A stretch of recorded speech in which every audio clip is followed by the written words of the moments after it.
Bismillahirrahmanirrahim. Alhamdulillahi rabbil alamin. Wabihi nasta'in.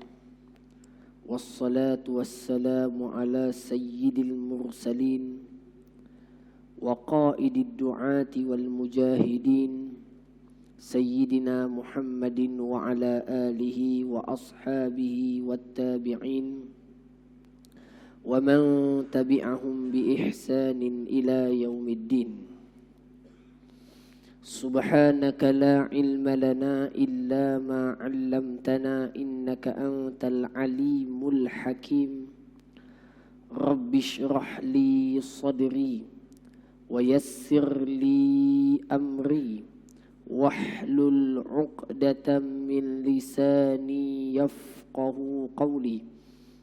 Allahumma la sahla illa ma ja'altahu sahla wa anta taj'alul hazna idza syi'ta sahla. Allahumma alhimni rushdi wa'idhni min syarri nafsi. Allahumma arzuqna khairal a'mal wa ahsanin nawaya ya rabbal alamin walhamdulillahi rabbil alamin amin amma ba'd. Fassalamualaikum warahmatullahi wabarakatuh. Yang berusaha barisan ahli jawatan kuasa Masjid Al-Muttaqin yang dikasihi Tuan Imam, Tuan Bilal, seluruh para jamaah muslimin dan muslimat, ibu-ibu, ayah-ayah yang dikasihi sekalian. InsyaAllah ta'ala pertemuan kita pada malam ini adalah pada menyambung dan membicarakan sebuah hadis. Seingat saya hadis yang keempat, betul? Muka surat yang ke-35 pada membicarakan amalan-amalan yang dapat menghapuskan dosa. Sebelum kita masuk hadis yang keempat, kita pergi dulu sekali lalu ulang kaji balik semula sikit je. Hadis pertama, kedua dan ketiga dapat ulang kaji balik. Hadis yang pertama menyebutkan tentang doa pakai baju. Ingat lagi? Yang kalau dibaca menjadi pengampunan dosa buat kita semua. Yang kedua adalah menyempurnakan wuduk. Ambil wuduk sempurna. Ratakan semua. Gosok semua tempat sebab diampunkan dosa. Yang ketiga adalah bertemu dua orang Islam dan saling bersalaman lalu bersolawat ke atas Nabi SAW menjadi sebab untuk dihapuskan dosa. Tiga ni tuan-tuan. Okey. Yang pertama tadi apa? Pakaian, kemudian ambil wuduk dengan sempurna, dan yang ketiganya adalah bersalaman dan berselawat ke atas Nabi. Sebelum berpisah, dosa-dosanya itu diampunkan Allah. Sekarang kita masuk kepada hadis yang keempat. Ni tuan-tuan boleh ngamal terus insya-Allah. Jumaat ni boleh terus buat insya-Allah. Daripada Abu Hamzah Anas bin Malik. Maknanya Abu Hamzah itu gelaran. Gelarannya Abu Hamzah, namanya Anas bin Malik. Tuan-tuan nampakkan begitu. Okey. Daripada Abu Hamzah Anas bin Malik, sahabat Nabi yang mulia bernama Anas, Sayyiduna Anas ibn Malik radhiyallahu taala anhu. Khadimu Rasulillah. Anas bin Malik adalah pembantu Rasulullah sallallahu alaihi wasallam. Beliau berkata, siapa yang kata? Anas. Okey, Anas berkata. Anas berkata adalah Rasulullah sallallahu alaihi wasallam bersabda. Kata Nabi sallallahu alaihi wasallam, "Man qara'a idza sallama al-imamu yaumal jumu'ati qabla an yathniya rijlahu Fatihatal kitabi wa qul huwallahu ahadun wa qul a'udzu birabbil falaqi wa qul a'udzu birabbin nasi sab'a marrat ghufira lahu ma taqaddama min dhanbihi wa ma ta'akhkhar wa u'tiya minal ajri bi'adadi man amana billahi wal yaumil akhir." Hadis ini riwayat Imam Az-Zahiruddin Al-Asad Hibatur Rahman, dalam kitabnya Al-Arba'in. Hadis ini, kalau tengok sebelum kita pergi jauh, okey. Hadis ini tidak dijumpai sanadnya, namun begitu riwayat ini didapati mungkar, maknanya lemah. Lemah tuan-tuan kena ambil perhatian juga. Lemah, mungkar. Okey. Menyalahi riwayat lain yang telah menisbahkan ucapan ini kepada Nabi SAW. Ada pula imam-imam yang lain meriwayatkan hadis ini secara mauquf. Mauquf maknanya apa? Maknanya perkataan ini tak sampai kat Nabi, tapi berhenti dekat sahabat Nabi. Itu namanya mauquf. Tuan-tuan, maknanya yang kita nak baca hadis ni, hadis yang kita nak baca ni, sebelum baca fadilatnya, amalannya, tuan-tuan kena ambil perhatian dulu. Ianya dikhilafkan ulama. Adakah Nabi yang cakap betul ataupun dia berhenti kat sahabat je?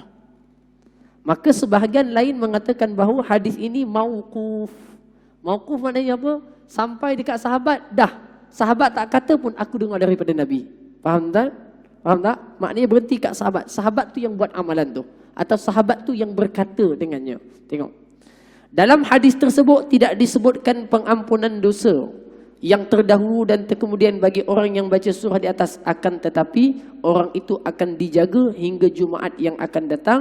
Lihatlah Nur Al-Lumah fi Khasa'isil Jum'ah halaman yang ke-65. Inilah pentingnya adanya tahqiq kepada hadis. Baik tuan-tuan. Jadinya saya yakin tuan-tuan pun tak pernah dengar amalan ini. Sebab itu ianya adalah janggal dan pelik. Tapi tuan-tuan nak buat cuma tuan-tuan sebabkan di sini berlakunya khilaf ulama. Bahkan ada yang mengatakan hadis itu mungkar. Mungkar maknanya lemah. Tak apa lagi dah, satu cerita. Kemudian ada yang kedua pula mengatakan bahawa hadis ini terhenti dekat sahabat. Maka tuan-tuan tengok hadis ini dan tuan-tuan rasa nak amalkan itu, amalkanlah. Cuma jangan beriktikad dahulu sebelum kita mengetahuinya bahawa ianya adalah mesti diamalkan kerana disuruh oleh Nabi SAW. Maknanya kita nak jaga diri kita supaya tidak menisbahkan sesuatu kepada Nabi atau menafikan sesuatu itu daripada Nabi. Ambil jalan yang selamat. Tuan-tuan nak buat je. Nak baca je. Okey? Nak baca saja. Cuma tahqiq kepada hadis telah menyebutkan bahawa sebahagian mereka mengatakan hadis ini adalah mungkar. Dari sudut mungkar maknanya lemah, dan lemah kategorinya itu tinggi lemahnya. Walau bagaimanapun tuan-tuan ianya bukan palsu. Tak apa lagi. Dan bab kedua mengatakan riwayat yang hampir sama sebut dan statusnya adalah mauquf. Mauquf maknanya apa? Orang imam ni sebut, dia dengar daripada orang ni, dengar daripada orang ni, dengar daripada orang ni, dengar daripada tabi'in, dengar daripada sahabat. Sahabat tak kata dia dengar daripada Nabi. Berhenti kat situ. Boleh tuan?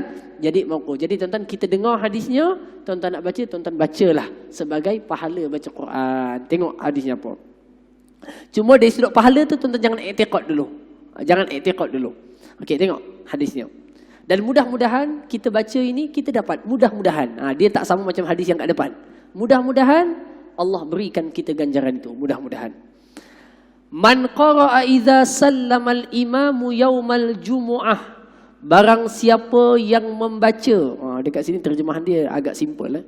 Barang siapa yang membaca surah-surah ini. Bila? Ketika selesainya memberikan salam oleh imam pada hari Jumaat. Jumaat, Assalamualaikum warahmatullahi. Assalamualaikum warahmatullahi. Imam pun buat zikir Astaghfirullahalazim apa semua. Dia masih duduk dalam keadaan kakinya sembahyang.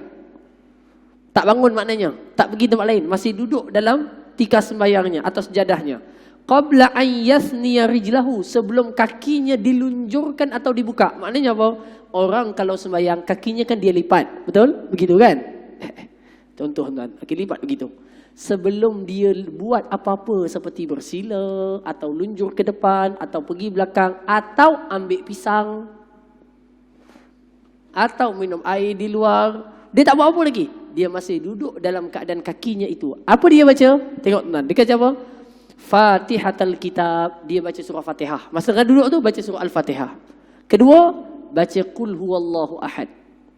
Ketiga, baca Qul A'udzu Birabbil Falaq. Keempat, baca Qul A'udzu Birabbin Nas sebanyak 7 kali. Ada riwayat katanya berhenti kat situ je, tak sebut fadilatnya. Tak sebut fadilatnya. Tapi riwayat ini yang dikatakan lemah ini sebut riwayat, sebut fadilatnya. Tuan-tuan dengar je fadilatnya apa, tuan-tuan nak buat-buat, tuan-tuan tak nak buat pun tidak mengapa kerana dia bukan sesuatu saranan yang kuat kerana ulama khilaf pada status hadisnya. Okey, khilaf pada status hadisnya. Apa katanya? Siapa yang membaca itu ketika imam masih berikan salam dan kakinya masih begitu dengan baca surah Al-Fatihah, qul huwallahu ahad, qul a'udzu birabbil falaq dan qul a'udzu bin nas 7 kali, ghufira lahu ma taqaddama min dzambihi wa ma ta'akhkhar, diampunkan dosanya yang telah lalu dan yang terkemudian, dan diberikan baginya pahala sebanyak semua bilangan orang yang pernah beriman kepada Allah dan hari akhirat. Sebenarnya kalau tengok di sudut makna, ulama-ulama hadis ketika menyebutkan beberapa ciri-ciri hadis yang lemah, antaranya adalah dia punya balasan tu terlampau-lampau. Padahal amalnya sikit je. Maka itu bentuk antara hadis lemah. Tapi tuan-tuan kena ingat, hadis lemah ini ada banyak tingkatan. Tak semuanya sama. Ada tingkatannya kuat, lemah tapi dia paling kuat, nak sampai kepada hasan.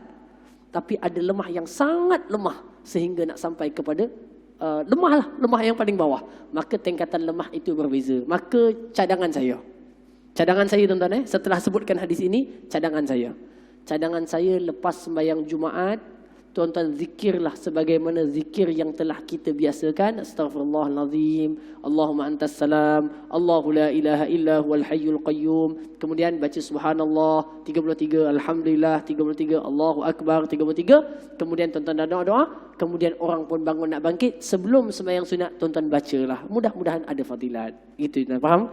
Dia tak kuat macam yang sebelum ni. Kerana sebelum ni perawinya ataupun hadisnya imam-imam besar yang terkenal meriwayatkannya. Tapi yang ini agak dipertikaikan riwayatnya. Walau bagaimanapun kita tidak allergic kepada hadis dhaif kerana dhaif memiliki banyak tingkatan. Bukan semua hadis dhaif itu dilarang untuk diamalkan dan bukan juga semua hadis dhaif itu disuruh untuk diamalkan. Maka kita kena adil dalam berinteraksi dengan hadis dhaif supaya kita adil dalam meletakkan sesuatu pada tempatnya. Imam As-Sayyid Abdullah Ibn Siddiq Al-Ghumari ada, kalau tak silap saya, ada karang sebuah kitab khusus pada membicarakan tentang pengamalan hukum dengan hadis-hadis dhaif. Baik, sambung lagi tuan. Hadis yang kelima. Jadi untuk itu tuan amalnya adalah pada hari Jumaat selepas itu. Daripada Ummul Mukminin Ummu Salamah, isteri Nabi SAW, beliau berkata, aku mendengar Rasulullah SAW bersabda. Apa kata Nabi? Man ahalla bihajjatin au umratin minal masjidil aqsa ilal masjidil haram ghufira lahu ma taqaddama min dhanbihi wa ma ta'akhkhara wa wajabat lahul jannah. Okey. Daripada Ummu Salamah. Ummu Salamah ni isteri Nabi, bekas isteri Abu Salamah ketika Abu Salamah sudah meninggal dunia. Maka Ummu Salamah berkahwin dengan Nabi SAW. Lalu beliau pernah meriwayatkan daripada Abu Daud. Riwayat Abu Daud sama juga tuan-tuan. Hadis ini dikatakan hadis yang lemah, bahkan berlaku muttarib pada sanadnya. Maknanya lemah lah. Jadi tuan-tuan pun ambil, dengar, ada sempat buatlah. Kalau tak sempat buat pun tak apa, kerana dia adalah hadis yang lemah statusnya. Faham tuan-tuan? Maksud yang saya nak maksudkan, saya tak menafikan hadis ini, tak boleh. Dan kita nak kata mesti kena buat pun tidak. Tapi tuan-tuan kena tahu hadis ini ada, disebutkan, dan ulama hadis memberikan kritikan, tetapi ianya kekal sebagai hadis yang pernah diriwayatkan. Okey? Belajar ilmu hadis ni tuan-tuan antara ilmu yang paling rumit sekali. Antara yang rumit lah dalam banyak ilmu, hadis antara yang rumit. Yang paling rumit daripada ilmu hadis itu adalah ilmu jarah wa ta'dil. Ilmu mengkritik perawi. Itu yang paling payah. Daripada Imam Bukhari nak sampai kat Nabi tu, katalah hadis 19 orang. Imam Bukhari, gurunya sampai tabi'in, sahabat. Nak kritik setiap orang. Nak tengok orang yang atas Imam Bukhari ni, betul tak betul, adil tak adil, sifatnya apa, jujur tak jujur, kerjanya apa, makannya apa, tinggal di mana, gurunya pula macam mana. Antara ilmu yang paling susah. Kena belajar biografi setiap orang sampai kepada Nabi. Siqah ke tak siqah. Itu ilmu jarah wa ta'dil, di antara ilmu yang sangat-sangat halus, sangat-sangat sukar dan sangat-sangat kritis. Sangat-sangat kritis. Baik. Katanya apa?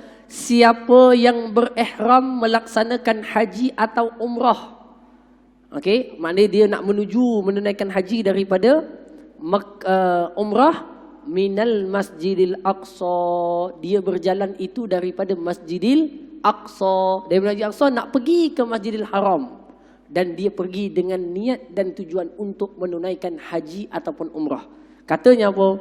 Maka orang yang menunaikannya daripada Masjidil Aqsa ke Masjidil Haram dengan tujuan menunaikan umrah, lepas tu masuk ke miqat, dia berihram dengannya, maka orang itu diampunkan dosanya yang telah lalu dan yang akan datang, dan ataupun berhaklah baginya mendapat syurga. Walau bagaimanapun tuan-tuan, hadis ini tuan-tuan jarang dengar kan? Okey, dan statusnya sebagaimana ada dekat nota kaki, hadis ini adalah lemah kerana perawinya bernama Hukaimah adalah majhul, tak diketahui siapa Hukaimah ni dalam perawiatan itu. Maka sanad ini dikira sebagai sanad yang muttarib.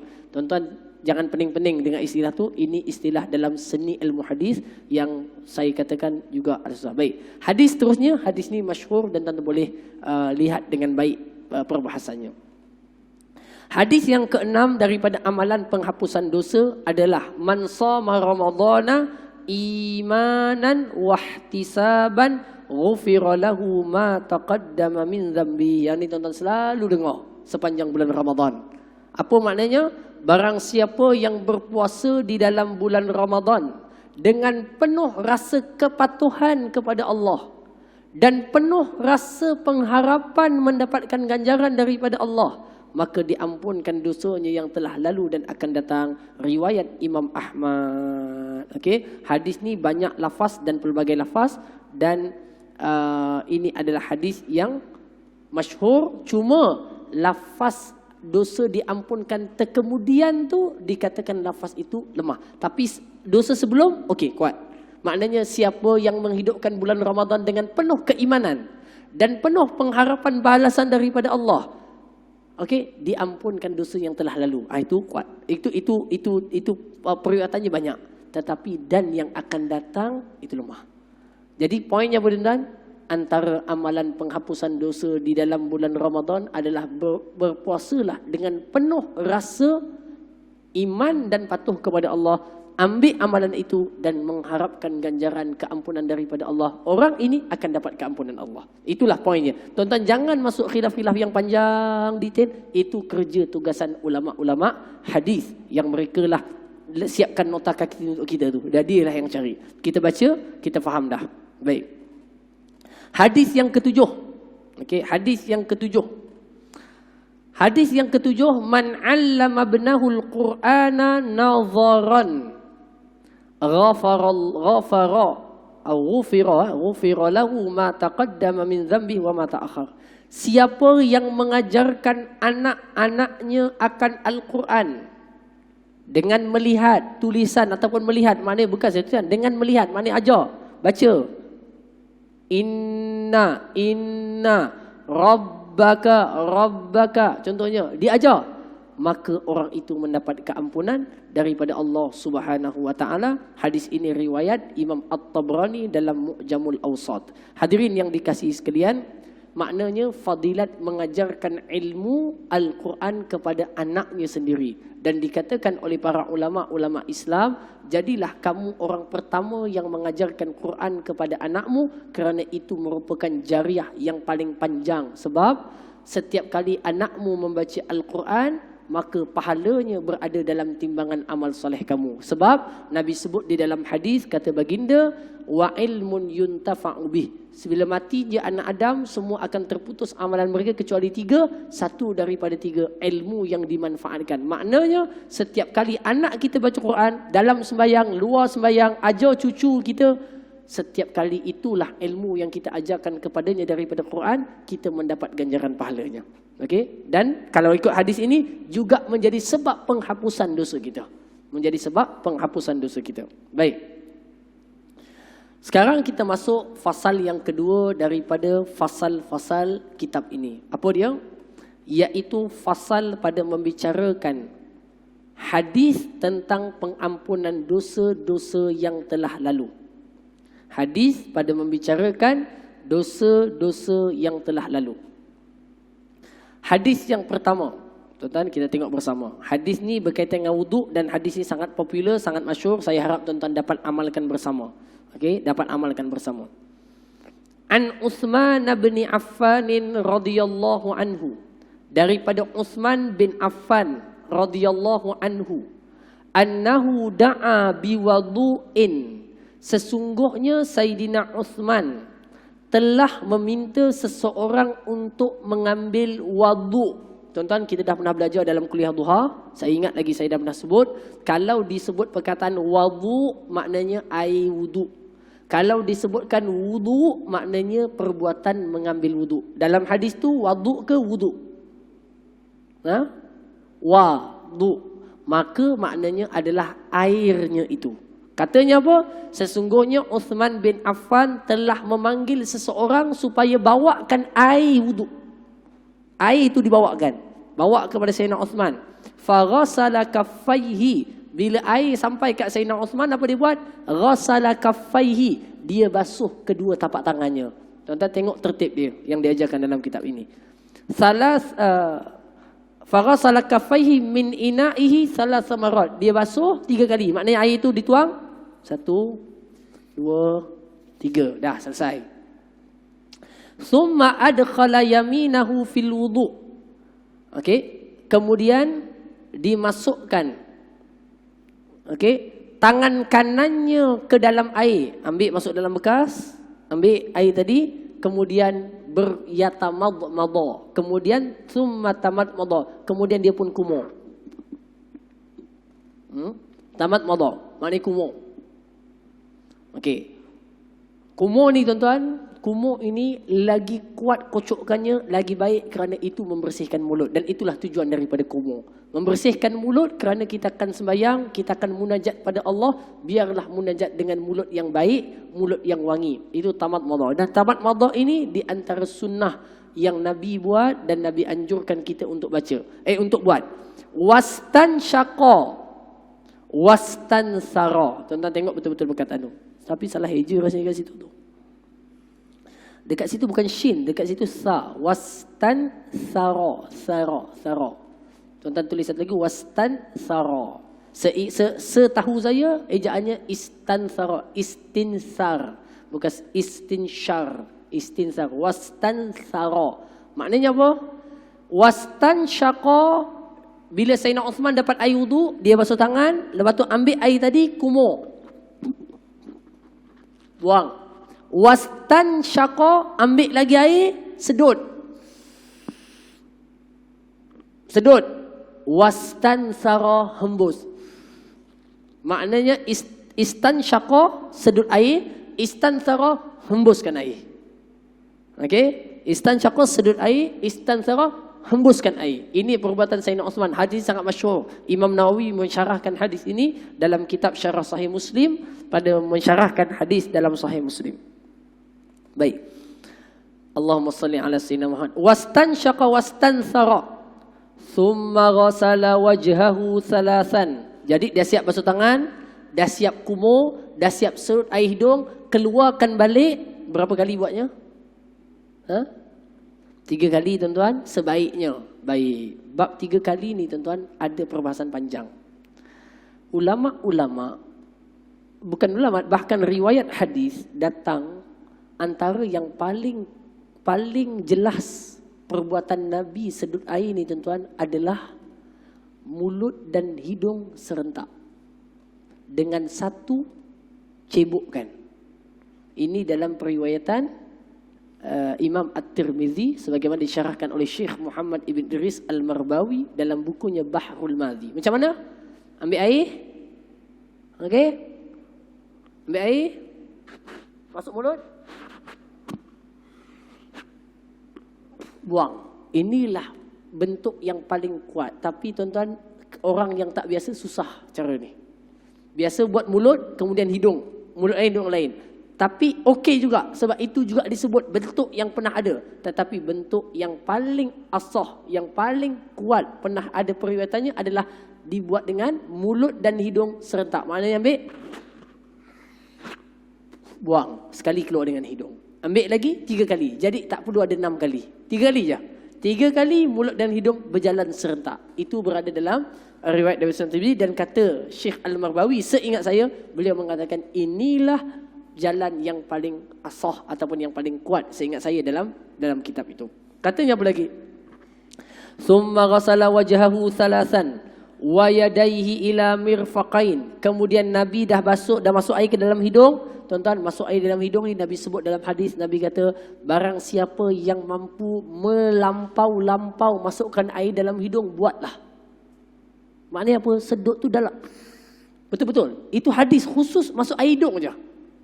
Illa an takunu saiman, melainkan kalau dia tengah puasa jangan. Kalau dia tak puasa, sedut lagi dalam, lagi baik. Lagi dalam lagi baik. Tuan-tuan, membersihkan rongga dalam hidung, dan mungkin ada tempat syaitan keluar sekali agaknya. Jadi membersihkan itu. Okey, tuan-tuan akan rasa segar kalau bangun subuh tu, tak ngantuk-ngantuk lah pasal air masuk hidung dah. Okey. Wastan apa tadi? Summa ghassala wajhahu. Dah siap masuk air mulut, masuk air hidung, kemudian Nabi cuci mukanya. Ghassala wajhahu, basuh mukanya. Dah basuh mukanya, summa ghassala wajhahu salasan, 3 kali. Basuh muka 3 kali. 2, 3. Tuan-tuan, wajah muka daripada hujung anak telinga sampai ke hujung tempat tumbuh rambut. Rambut, tuan-tuan, kalau ada bulu kat dahi bukan rambut. Rambut ni. Tempat tumbuh sampailah ke hujung. Maka itu adalah tempat yang dinamakan sebagai muka. Wa yadaihi ila mirfaqaini salasan. Dan Sayyidina Uthman bila dapat air tadi basuh muka, basuh tangan sampai mirfaqain, iaitu tulang yang timbul dekat hujung tangan ni, namanya mirfaqain, mirfaq. Jadi tangan tu dibasuh sampai ke sini. Berapa kali? 3 kali. Dalam hadis sebut 3 kali. Thumma masaha ra'sahu. Kemudian Sayyidina Uthman setelah basuh tangannya 3 kali, dua-dua kanan dan kiri, dia pun sapu rambut atau kepalanya. Sapu. Okey tuan, sapu tak syarat basuh. Muka basuh, tangan basuh, tapi kepala sapu. Maknanya cukup ada air sikit. Tadi dah basuh tangan, cukup ada air sikit. Tak banyak tak apa. Basah, maka sapu. Sapu ni dalam mazhab Syafi'i sikit je dah sah. Sebab asalkan sapu. Okey, dalam mazhab yang lain seperti Maliki dan lain dia punya, ada yang mensyaratkan 1/3 kepala, ada yang meletakkan seluruh kepala yang disentuh.